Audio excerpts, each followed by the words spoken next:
Another episode of Mafia History on Serious and Silliness Outcast. Thank you for tuning in, and make sure to like and subscribe because I got great more content coming up.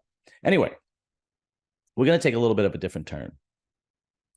Last weekend, I watched the movie Goodfellas because it's a great movie, and if you're into mafia stuff, that is probably the greatest gangster movie next to The Godfather ever made.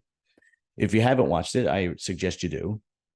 Martin Scorsese does not miss when it comes to a gangster movie or any movie at that point. But there's a scene in Goodfellas with Paul Sorvino and Ray Liotta.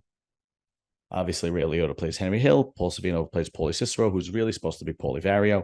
They're in Paulie Cicero's yard, and he's warning them about drugs, and because they just got out of jail, and he says he doesn't want to die in jail, and he tells them, he warns them, says, you're going to tell me about anybody who is dealing drugs, and that means anybody. It could be my son, it could be anybody. As a matter of fact, it's a very deep scene. He slaps him in the face, he warns him, but Ray Liotta was actually dealing drugs behind his back for a long period of time, and he said to him, there's a reference. He says, Gribbs is going to die in the can, and that ain't going to be me. Something to the effect of he got life in prison just for talking to somebody who was dealing junk. Something to that effect. So I was like, Scorsese, when he does these movies, he always bases them on real people and real characters and real storylines. I wonder if there was an actual Gribbs. So I did a little research, and there was. Gribbs, or Mr. Gribbs, his real name was Carmine Tramunti. Turns out he did a lot more than just talk to somebody that was dealing drugs. Actually, it turns out that he was one of the largest heroin traffickers in the world. So let's start from the beginning. I'll give you a little recap of what he is or what he was and how he moved up the ranks. So he was born in Naples in 1910. His parents migrated over into New York City, Harlem to be exact, in 1913. So at that point in time, Harlem had a lot of Italians, especially East Harlem, a lot of gangsters, a lot of mafia. And of course, there were a lot of kids that were a breeding ground, that were inducted because they were tough kids and they were capable. And he was one of them. He was in and out of trouble on the street, fighting, stealing, doing what he can to make money. And he catches the eye of several mafia guys, and they bring him in. And over the years, he actually rises through the ranks. And I believe he was actually in control of one of the largest crap games in New York City. There was a craps game in Harlem, an illegal craps game. But he rose to the ranks of actually to be the boss of the Lucchese crime family. After Tommy Lucchese died, the commission, I think especially Carlo Gambino, pushed for Gribbs to be the boss of the Lucchese crime family. It is said that he was supposed to be the boss temporarily because the guy they really wanted, Tony Corallo, Tony Ducks, was in prison. And he was going to be acting boss. And when Tony Ducks gets out, he would take over. So Gribbs does die in prison, I believe, in 1978. And, Tony Corallo gets out, and he obviously becomes the boss of the Lucchese crime family.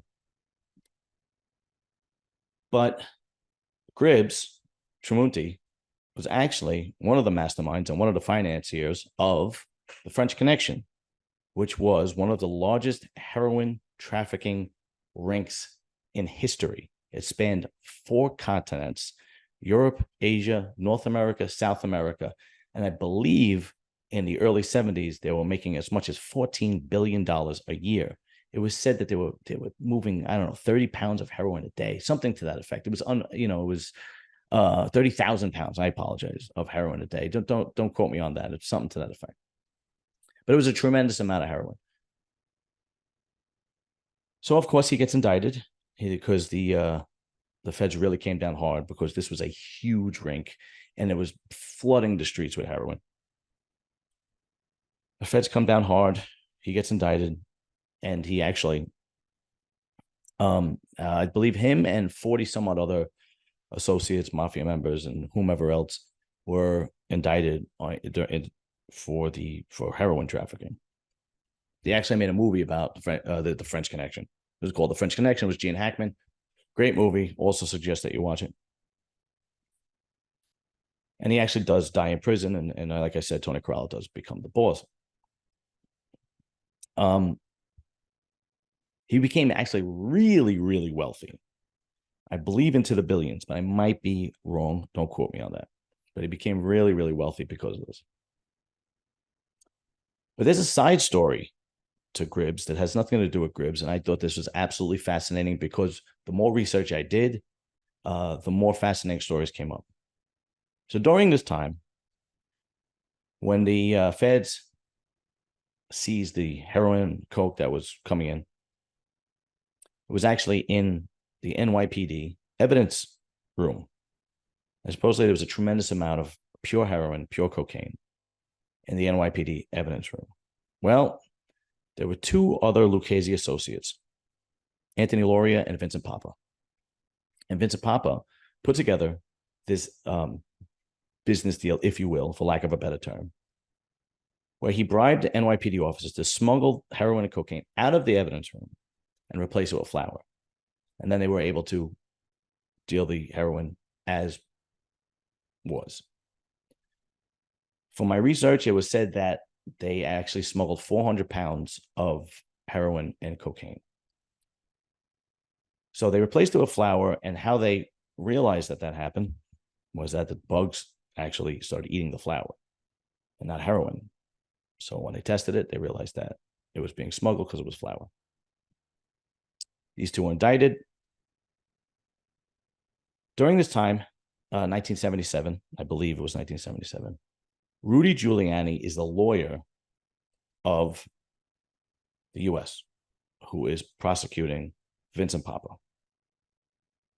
Vincent Papa tries to cut a deal with the United States government. Now, before I finish the story, the next part of the story, nobody has ever been indicted or charged with anything. So it is not technically proven. But the more people that do research, the more people believe that this is true. So I just want to give you kind of a heads up, if you will. So the deal was the Lucchese crime family had task force security, task force agents, rather. I apologize. He had task force agents from the organized crime task force from the FBI on payroll. And the deal was that Vincent Papa was going to give the United States government these agents, their names. And in return for that, he would not be prosecuted as a heroin dealer, and he would do a minimum amount of time and go into the witness protection program.